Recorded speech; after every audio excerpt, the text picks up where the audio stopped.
Part 1: Why letting go is so hard. There's a moment everyone experiences sooner or later. A quiet, private moment when you realize you're holding on to something that no longer has a place in your life. It might be a relationship that has already ended but still lives inside your mind. It might be a mistake you made years ago that still echoes in your thoughts every night. It might be anger, resentment, disappointment, or an expectation that never came true. Whatever the form, the feeling is the same. You're carrying something that keeps you stuck. Most people think letting go is simply a matter of choice. Just move on, they say, as if the mind listens to commands like a machine. But deep down, we all know the truth. Letting go is one of the hardest skills a human being will ever learn. And that's where the Stoics come in. Not because they were emotionless, not because they preached cold detachment, but because they understood the mind with surgical clarity. They understood why we cling to things, why we resist change, why we get stuck in memories, fears, and frustrations. And more importantly, they understood how to free ourselves. But before we can see how the Stoics approached letting go, we have to confront one fundamental question. Why is letting go so hard in the first place? It's not because you're weak. It's not because you're dramatic. It's not because you're not over it yet. And it's definitely not because you don't want to let go. Letting go is hard because the human mind was never built for it. Think about it. The mind evolved for survival, not peace, not clarity, not emotional liberation. Your brain learned to attach, to hold on, to predict, to control. These traits helped early humans survive a dangerous world. But in the modern world, those same traits often turn into chains. For example, do you hold on to people because connection meant survival? Do you hold on to routines because the familiar meant safety? Do you hold on to expectations because predictability meant control? Do you hold on to memories because the mind believes replaying them protects you from repeating mistakes? So when someone says, let go, they're asking you to override millions of years of mental conditioning. That's why the Stoics never simplified the process. They never pretended it was easy.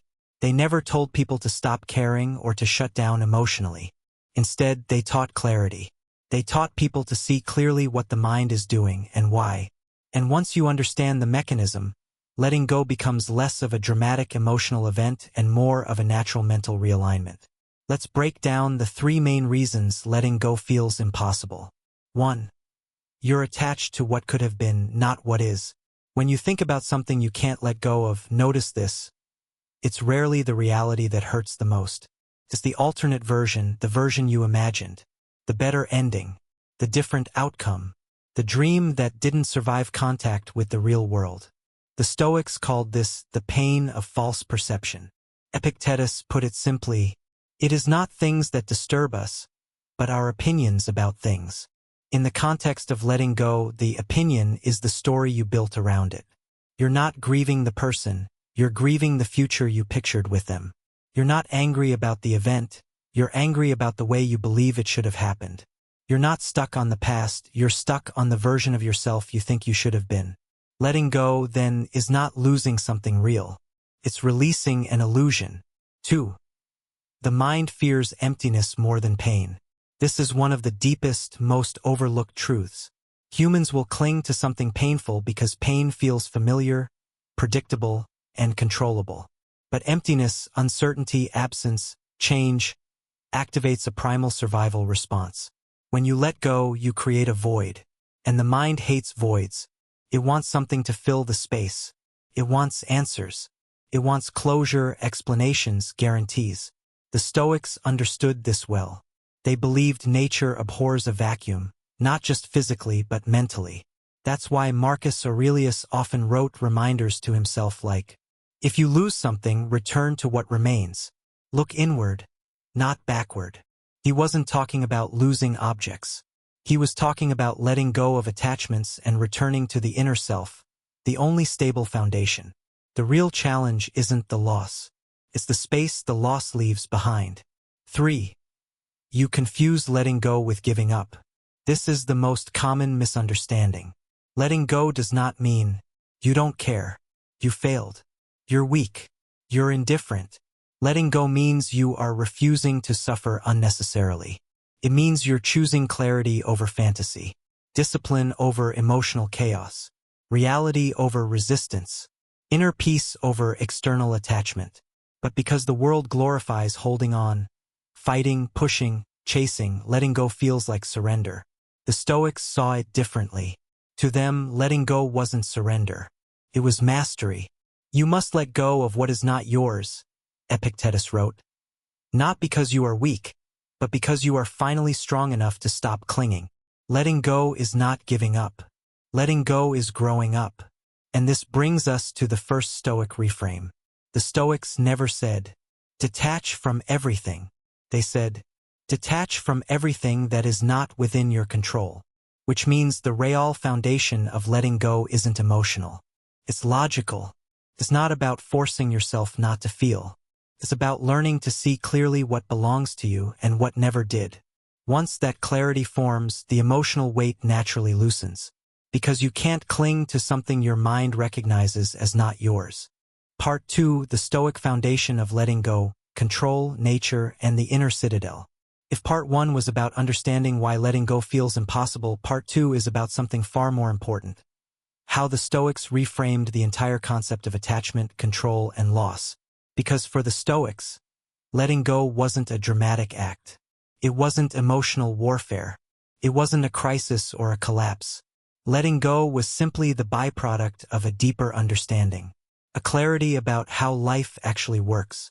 And that clarity begins with one of the most important ideas in all of philosophy, the dichotomy of control. You've heard the phrase before. It's one of those concepts that sounds simple, almost too simple, until you actually try to live it. And that's when you realize it cuts through every emotional struggle you've ever had. Epictetus put it in one sentence. Some things are in our control, others are not. This is the foundation of everything the Stoics built. It's the root of peace, resilience, and the ability to let go. But here's what most people misunderstand. The dichotomy of control isn't just a nice idea, it's a lens, a filter, a method of seeing. It changes the way you interpret every moment. So let's walk through it slowly. Not as a theory, but as the Stoics intended, as a practice. 1. What you control, the inner world. According to the Stoics, you control only 3 things. Your judgments, your choices, your responses. That's the entire list.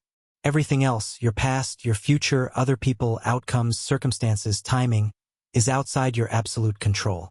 Most people hear this and feel shrinkage. Only 3 things? So little?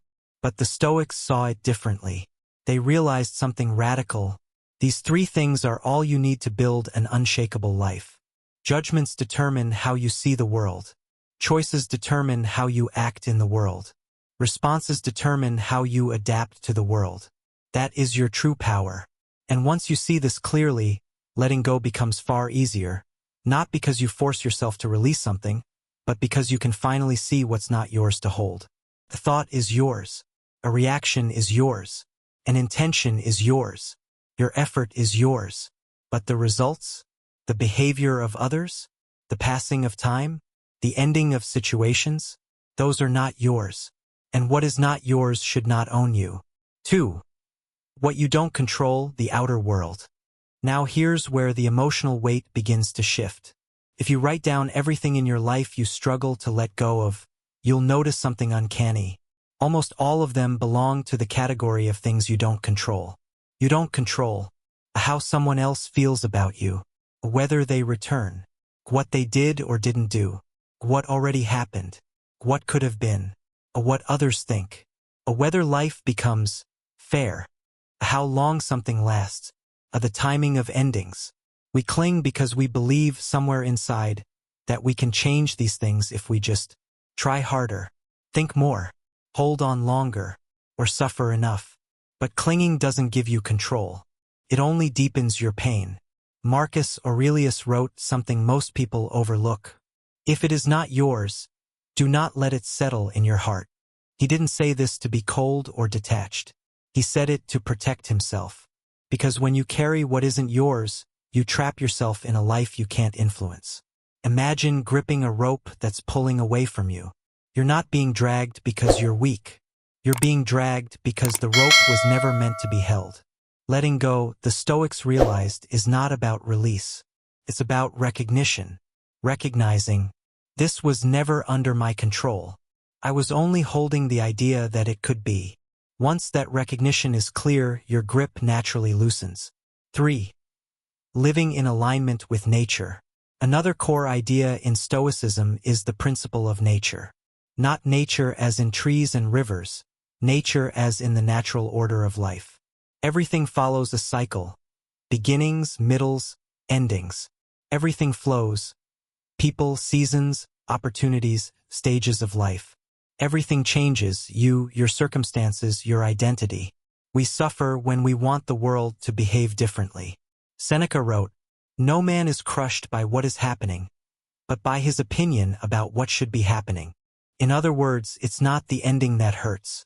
It's the belief that it shouldn't have ended. It's not the change that hurts. It's the belief that it should have stayed the same. Letting go becomes possible when you stop expecting life to pause for you.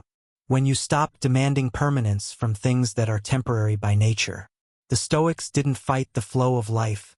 They moved with it. To them, letting go wasn't defeat. It was cooperation with reality. 4. The inner citadel, your safe place that nothing can take. Now we enter one of Marcus Aurelius's most powerful ideas. He believed every human being has something he called the inner citadel, a mental fortress that nothing external can touch. This is where clarity lives. This is where your values live. This is where your freedom lives. People can leave you. Circumstances can change. Life can fall apart. But your inner citadel remains untouchable. Letting go becomes easier when you realize you are not losing yourself. You are not losing your worth. You are not losing your peace. You are not losing your future. You are simply withdrawing your identity from something outside your control and returning it to the one place it always belonged, your inner self. Epictetus said, "If you seek within, you will never be forced to let go of anything essential." He wasn't teaching detachment. He was teaching ownership. Ownership of your mind. Ownership of your peace. Ownership of your narrative. When you stand in your inner citadel, the world can move, and you don't collapse with it. 5. The Stoic transition, from holding on to seeing clearly. When you apply all of these principles, something interesting happens. Letting go stops feeling like a loss, and starts feeling like a natural adjustment. Not, I'm losing something, but I'm returning something that was never mine. Not, this is falling apart, but this is taking its natural course. Not, I shouldn't feel this way, but this is a normal part of being human. The Stoics didn't want you to disconnect from life. They wanted you to participate fully, just without the chains of false control. Part 3, the Stoic method for letting go, tools, practices, and mental reconditioning. The first 2 parts built the philosophical foundation, why letting go is so difficult, and how the Stoics reframed the entire problem through control, nature, and the inner citadel. Now comes the bridge between theory and transformation. How do you actually let go? Not as a dramatic emotional event, but as a skill, a repeatable process, a mindset you can call upon whenever life demands it. The Stoics were practical thinkers. They didn't sit around discussing abstract ideas for entertainment. They wrote for people who were suffering. Soldiers, slaves, emperors, parents, citizens. Real humans dealing with grief, fear, heartbreak, frustration, and loss. So in this part, we turn their wisdom into an actual method. A step-by-step way to loosen your grip on what no longer serves you. Let's break down the 5 core Stoic practices that make letting go a natural and even liberating process. 1. Cognitive separation. This is not the thing, it is my judgment of the thing. This is the first and most essential Stoic skill. Whenever something hurts, or something is hard to release, your mind fuses 2 things together. A what actually happened and what you think about what happened. Marcus Aurelius constantly reminded himself, the pain is not due to the thing itself, but to your estimate of it. And you have the power to revoke that estimate at any moment. That sentence is not meant to minimize pain. It's meant to separate the 2 layers of reality. Event, judgment, emotion. This is the Stoic chain. What does this mean in practice? When you feel stuck, say to yourself, "This is the memory. This is the story my mind is adding to it. These are the emotions produced by the story." This creates mental space, and space is the beginning of release, because you cannot let go of something that feels fused with your identity. But you can let go of a story once you see it as a story. 2. Negative visualization, making peace with loss instead of fearing it. One of the most misunderstood Stoic tools is premeditatio malorum, or the meditation on possible loss. People assume it's pessimism. It's not. It's psychological vaccination. The Stoics practiced imagining change, endings, and loss before life forced it on them, not to suffer early, but to suffer less later. Seneca said, "He suffers more than necessary who suffers before it is necessary." So why did they practice negative visualization? Because what keeps people stuck is not the loss itself. It's the shock of the loss, the disbelief, the refusal to accept that something could end. If you rehearse acceptance before life demands it, letting go becomes less violent, less chaotic, less identity-shattering. Try this simple practice. Once a day, remind yourself, this relationship is not guaranteed. This stage of life is not permanent. This opportunity, this moment, this feeling, none of them are owed to me. Not to scare yourself, but to appreciate more deeply, to cling less, to flow more. Acceptance weakens attachment, and weakening attachment makes letting go possible. 3. The 24-hour rule, don't let today become yesterday's prison. The Stoics believed most emotional suffering comes not from events, but from prolonged rumination. A thought becomes a memory becomes a loop becomes an identity. So they practiced a simple rule. Give yourself a time window to feel, then return to the present. Marcus Aurelius wrote, "Confine yourself to the present. If something upsets you, disappoints you, or stirs the mind, allow it, feel it, process it, but do not carry it indefinitely." Letting go often fails because people expect themselves not to feel pain. The Stoics didn't. They respected emotion, they just didn't worship it. So here's the practical tool. When something grips you, imagine placing it inside a 24-hour box. Tell yourself, "I will feel this today. I will not drag it endlessly into tomorrow unless I genuinely must." You'll be amazed how often the mind releases what the heart insists is permanent. Because time, not force, is a powerful healer. 4. Voluntary discomfort, training the mind to stop needing what it clings to. This is one of the Stoics' most advanced psychological tools. They believed you can loosen attachment by practicing small doses of voluntary simplicity or discomfort.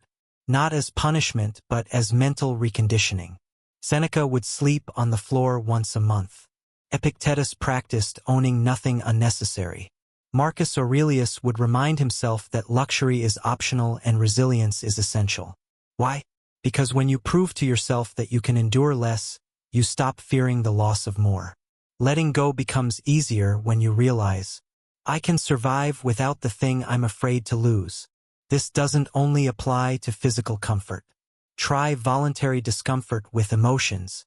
Go a day without seeking validation. Practice silence instead of explaining yourself. Let someone misunderstand you.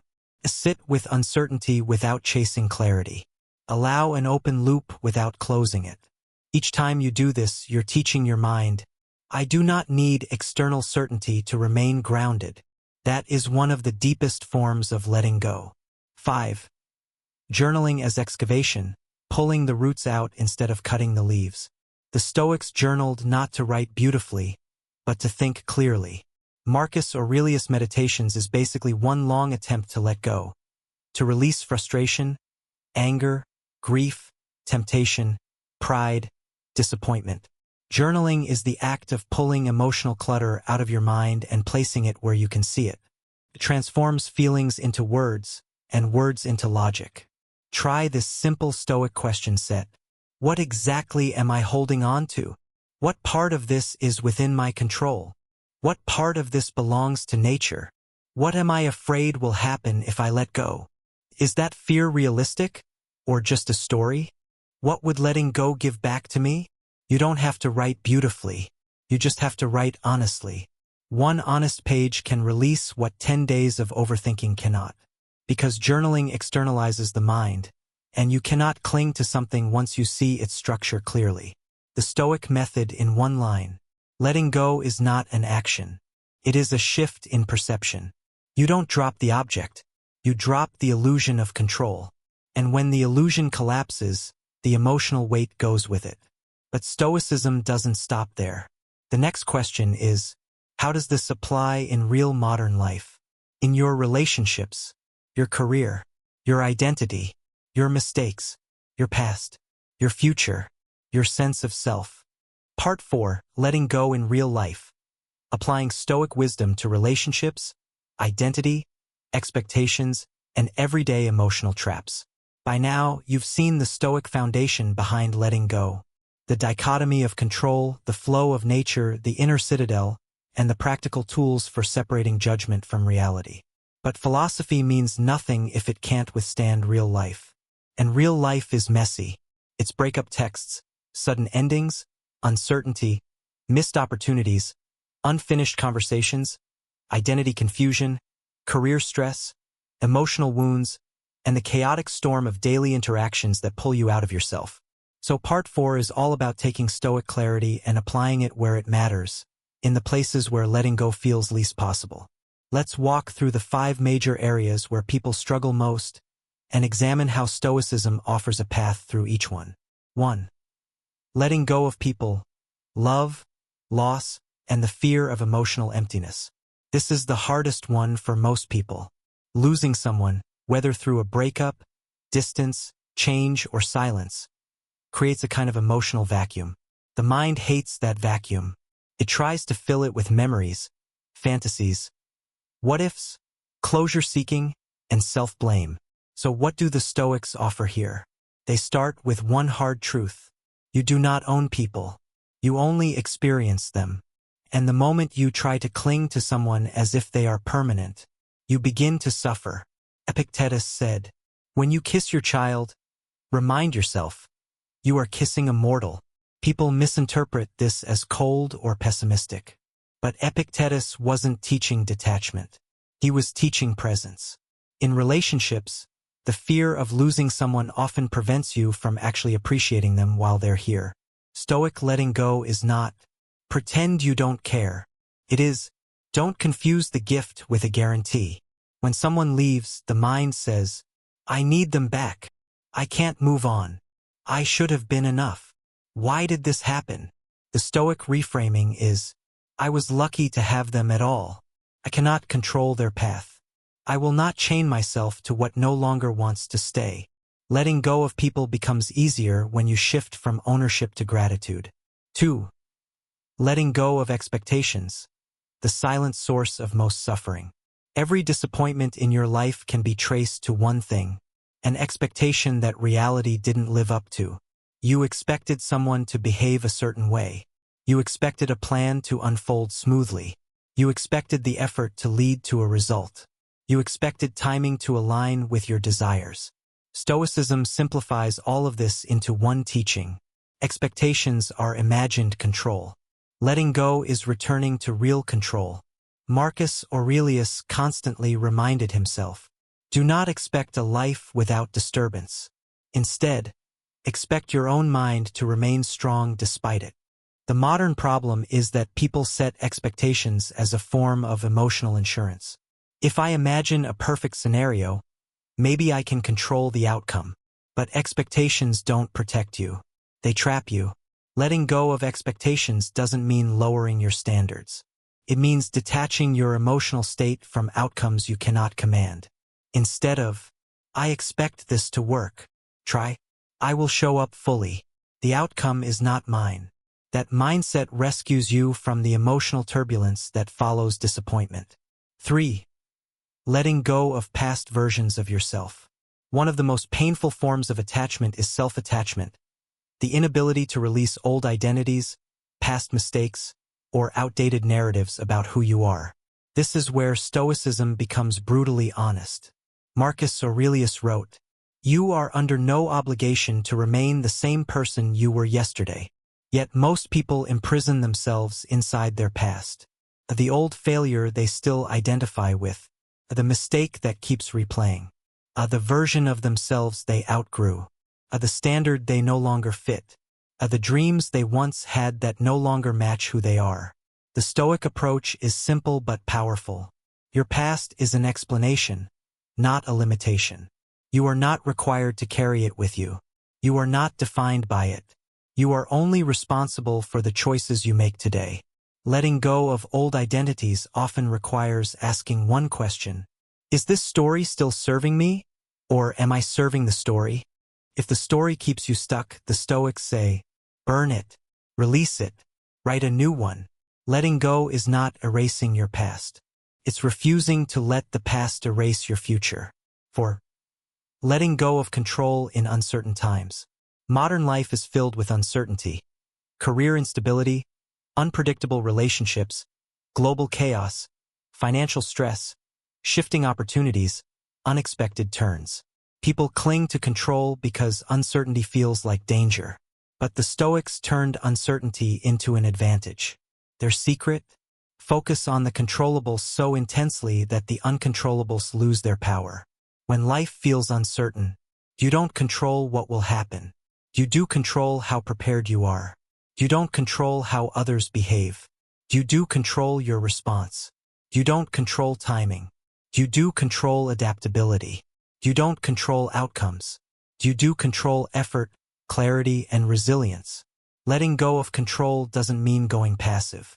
It means redirecting energy from what is impossible to what is essential. Seneca said, "It is not that we have little time, but that we waste much of it worrying about what we cannot influence." Letting go becomes easier when you understand that uncertainty is not the enemy. Wasted attention is. 5. Letting go of emotional loops.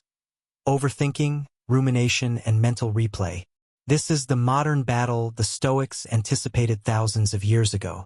Overthinking is the mind rehearsing pain it hasn't accepted. Rumination is attachment disguised as problem-solving. Replay is the attempt to gain control over something unchangeable. The Stoics approached this with clarity. You always have the power to choose the next thought. In other words, letting go doesn't require erasing the past, just refusing to feed it. Overthinking happens when, do you believe the past owes you clarity? Do you believe the future owes you certainty? Do you believe your mind must solve everything before you rest? Stoic letting go is recognizing, my thoughts are optional. My peace is not. When the mind loops, try this. I've thought enough. Now I choose stillness. It sounds simple, but repeated daily it becomes a mental reset. A signal to your brain that you're no longer negotiating with ghosts. Where all of this leads, by applying Stoic wisdom to real-life emotional struggles, something begins to unfold. You start releasing the weight you were never meant to carry. You start freeing yourself from loops that no longer serve you. You begin to see reality clearly, without the fog of attachment. Part 5. Letting go as a daily practice, a lifetime discipline, and a quiet form of inner freedom.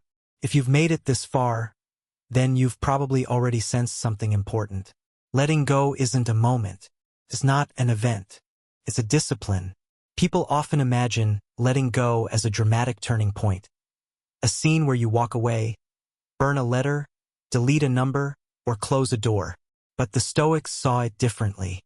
They saw letting go as something much smaller, much quieter, and much deeper. It's not about one big act. It's about the micro decisions you make every day that slowly free your mind. And in this final part, we're going to explore 3 things. 1. Why letting go must be practiced daily, not occasionally. 2. What this practice looks like in real life, moment to moment, thought to thought. 3. What kind of identity shift happens when you finally understand the Stoic secret? You were never holding on to the world.